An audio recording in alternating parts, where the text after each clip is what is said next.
Remember where you came from. Keep that shit in the front of your mind, and when shit goes bad and it goes sideways, a lot of shit does, you're getting booed out of the fucking building, or you're coming through this injury, or people are writing you off. Oh, you guys ain't gonna fucking make it. You know, any of that shit. You gotta keep it in here. And it really has to, it should drive you. I feel like for me, it feels seamless because you prepared for so long, but it's just like you guys prepping for a game. That's the fun part. That's where it's like, fuck, it's fun, man. People are paying their hard-earned dollars to come see you. They're cheering, they're going bananas, they're booing the shit out of you or on the road. That's fun. That's what you live for. I mean, that's the juice right there. The prep is where the character's made.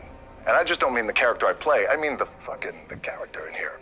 So for me, the prep is getting with the director, getting with the producers, getting with the writers, so in essence, it's like getting with all your coaches and your different position coaches and all the meetings that you have to have, right? So that's the work you put in.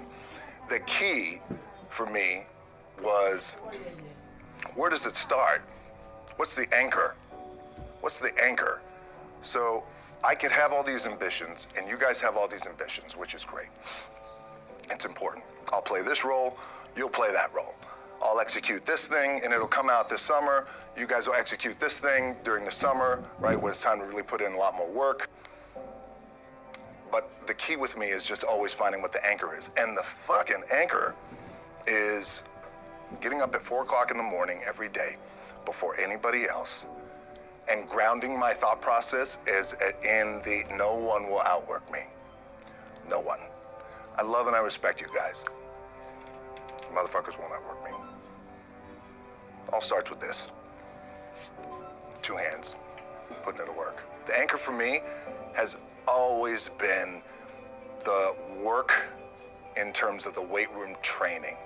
So when I first started wrestling, I was 6 years old, rolling on the mats with my dad. My old man, a lot of you guys won't know this. Yeah, Rocky Johnson.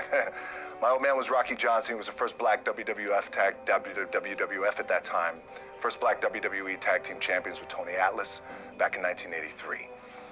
My uncles were Wild Samoans. I come from a long line of pro wrestlers. But before the wrestling part happened, I was just in the gym putting in the work. At 6 years old, rolling around on the mats. And finally, when I could touch weights at 13, that's what I was doing. But the weight part for me and the gym part has always been, has to be the anchor. Look, at the end of the day, like again, it's the kind of stuff that I talked about at top is I have to hold on to my dad in his pickup truck came down 4 o'clock in the morning, picked me up in Miami from Tampa. We lived in a little shitty apartment in Tampa. He drove down in his little pickup truck to Miami to get me when I was cut from the CFL. I was driving up I-75. I don't know if you guys are from Florida. Any of you guys, if you know, it's I-75 is like, especially down in Florida, Alligator Alley. I'll never forget it. It's 4 o'clock in the morning. And I thought, well, fuck. I leave home like you guys left home. I'm ready to tackle the world, to get after it, achieve my dreams and goals. Fucking crushed by 22, 23 years old. Now I got to move back in with my mom and dad. I played on great teams, though. Wait a second. This is not supposed to be my future. I'm supposed to be in the NFL right now. I'm supposed to be making a lot of coin and buying my parents shit, buying me shit, taking care of my wife, but it never happened. So I pulled out my wallet. I thought, well, let me see how much money I have. I opened it up. I had a 5, a 1, and change. I'm not fucking around, well, at least I rounded up to $7. But I thought, God, ain't this a bitch? I got $7 in my pocket. Where the fuck do I go now? What do I do?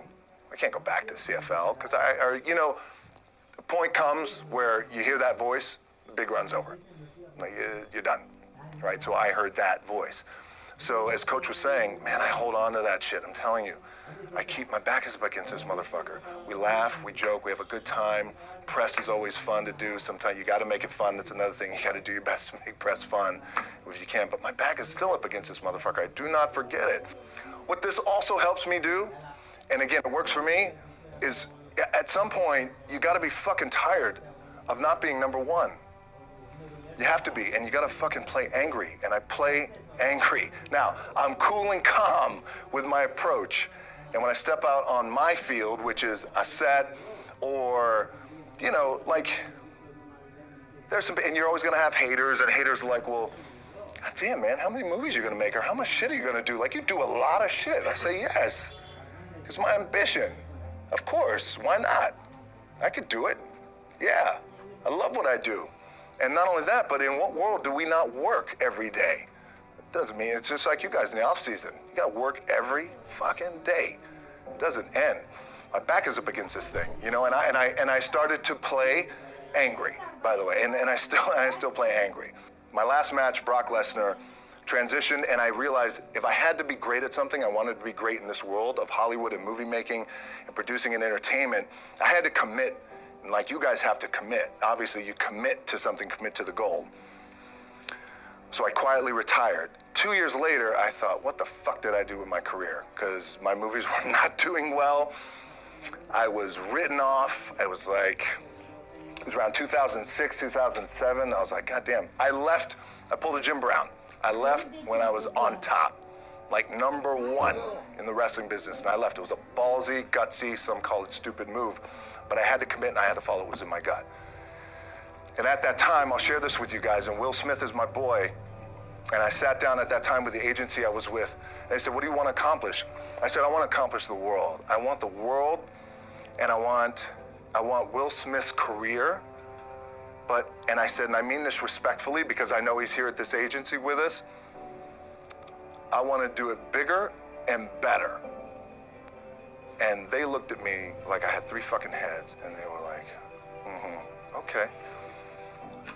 But I still stayed focused, and I still had still put in the hard work with my 2 hands, and that's it. And that's what it comes down to with you guys. One of the keys is, remember where you came from. Keep that shit in the front of your mind, and when shit goes bad and it goes sideways, a lot of shit does, you're getting booed out of the fucking building, or you're coming through this injury, or people are writing you off.